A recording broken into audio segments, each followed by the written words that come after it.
Le problème principal vient du fait que vous êtes une réponse qui cherche une réponse.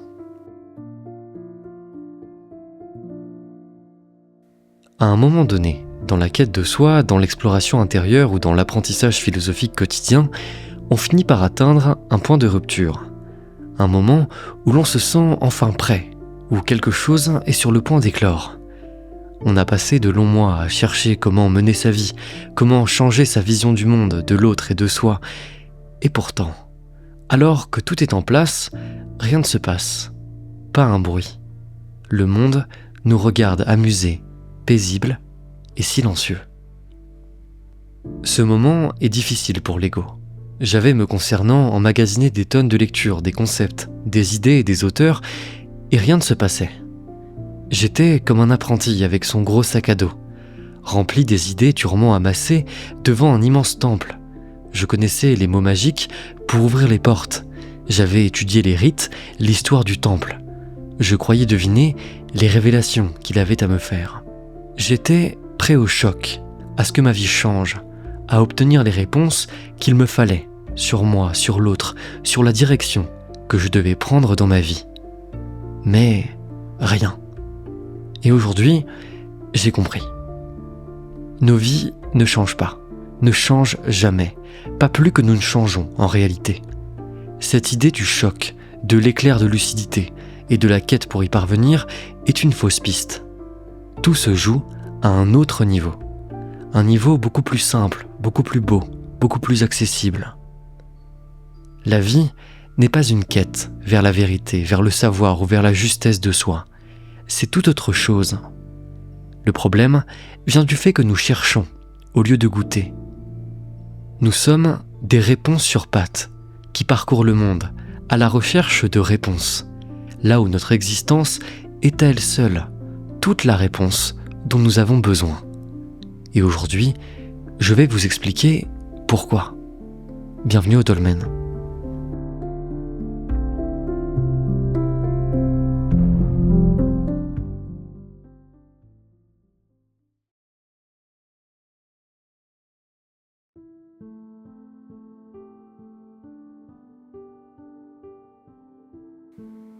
Lorsque je me suis lancé dans une quête pour me trouver, je partais d'au moins 2 présupposés erronés qui guidaient mon voyage. Je pensais premièrement qu'il me manquait quelque chose, que je devais acquérir, et je pensais que cette chose était quelque part dans le monde, en dehors de moi.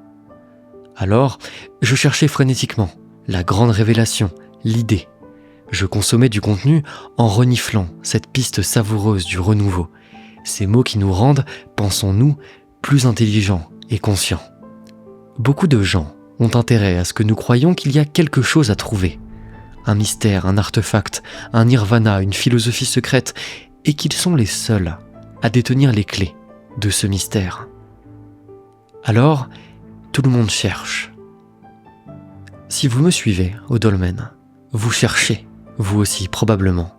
Peut-être même ne savez-vous pas vraiment ce que vous cherchez, mais vous savez que quelque chose vous manque, ou du moins vous le pensez. La seule grande idée qu'il vous faut admettre, c'est que vous êtes la réponse à votre propre question, à votre propre mystère. Et pour cela, il faut passer par plusieurs étapes de réalisation, que résume très bien le penseur Alan Watts. Plusieurs changements dans notre conception primaire du monde, des changements de paradigme puissants. Il n'y a rien à apprendre ici, mais simplement un mouvement de focale sur la manière dont vous envisagez vos représentations subjectives des choses qui vous entourent. Ces changements d'ordre des représentations sont de puissants bouleversements, et contrairement à l'apprentissage philosophique classique, ils peuvent avoir une incidence rapide et brutale sur la manière dont votre existence prend corps.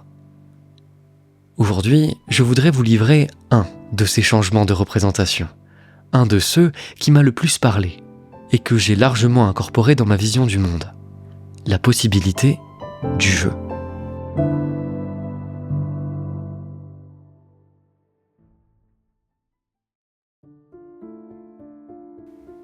Imaginez, si chaque nuit dans vos rêves, vous pouviez vivre consciemment n'importe quelle situation éprouver sur demande l'ensemble des plaisirs et des expériences sensibles auxquels l'être humain a accès.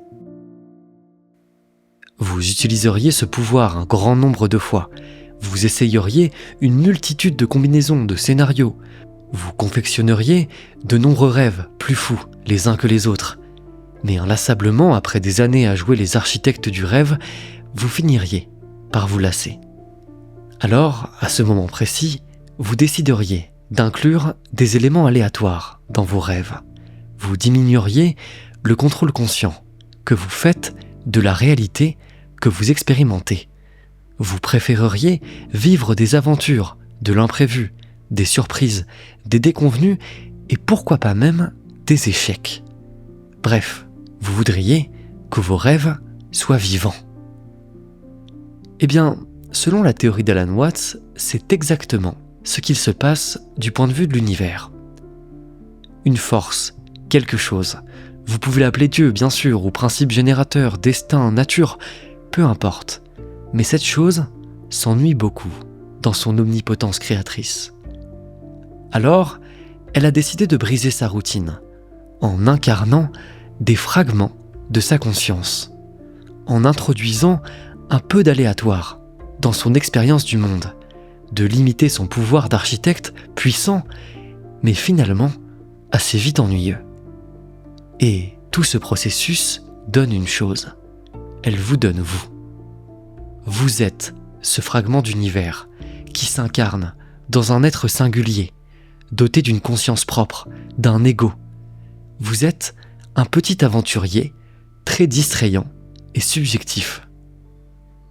Qu'est-ce que l'être humain, si ce n'est un fragment d'univers, incarné pour distraire le tout, pour partir à l'aventure, pour vivre une vie de rebondissement, pour vivre une vie intense, tellement intense qu'elle en devient presque, parfois, insurmontable. Vous jouez le jeu de l'univers, celui de l'aventure humaine. Ce faisant, vous êtes la réponse à votre supposée quête de sens. Le simple fait que vous existiez devrait vous permettre de tirer la conclusion de l'harmonie du monde, du fait que vous avez évidemment une raison d'être, que vous êtes vivant pour une seule chose, vivre, expérimenter, explorer, intensément et aléatoirement.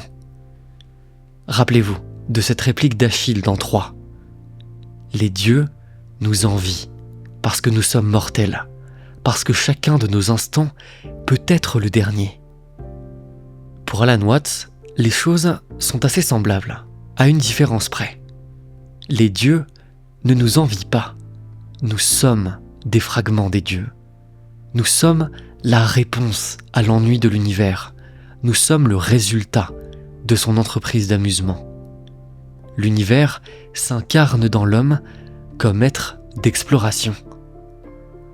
La force qui m'anime est la même que celle qui vous anime, qui est encore une fois la même que celle qui pousse le vent, qui fait briller le soleil, qui anime toute chose. Cette force, que vous pouvez interpréter comme bon vous semble et que pour ma part j'appelle prudemment univers, s'exprime à travers chacun d'entre nous. Aussi, chercher du sens, quand on est précisément le résultat du sens, est voué à l'échec. Dans un jeu vidéo, le héros est la raison du sens et de la cohérence de l'aventure et de l'univers. Il ne s'interroge pas sur le sens de son existence, trop occupé qu'il est à célébrer cette dernière dans sa soif d'aventure. Si vous manquez de sens dans votre vie, rappelez-vous simplement que vous jouez à un jeu, celui de l'existence, celui du petit humain. Entraînez-vous à décentrer, à sortir de votre ego subjectif, celui qui s'engage de toutes ses forces dans l'existence. Inspirez un grand coup et rappelez-vous que tout est parfait, que c'est vous qui faites briller le soleil et couler les rivières, que votre ego n'est que l'avatar du personnage que vous incarnez. Puis, replongez dans l'existence, la peur au ventre et le nihilisme en moins, plus léger pour les aventures qui vous attendent. Se trouver, en somme, c'est être capable de danser entre ces deux postures, celle du petit humain aventurier au service de l'univers, engagé dans une vie parfois difficile et éreintante, et celle du fragment d'univers, qui saisit l'harmonie et l'extrême relativité de tout ce qui l'entoure. Jouez le jeu à fond quand vous le jouez. Quand celui-ci devient difficilement supportable, rappelez-vous que c'en est un, que vous êtes ici pour un battement de cils, et que quelque chose a besoin de vous pour se distraire. Quelque chose qui est vous, qui est moi et qui est tout.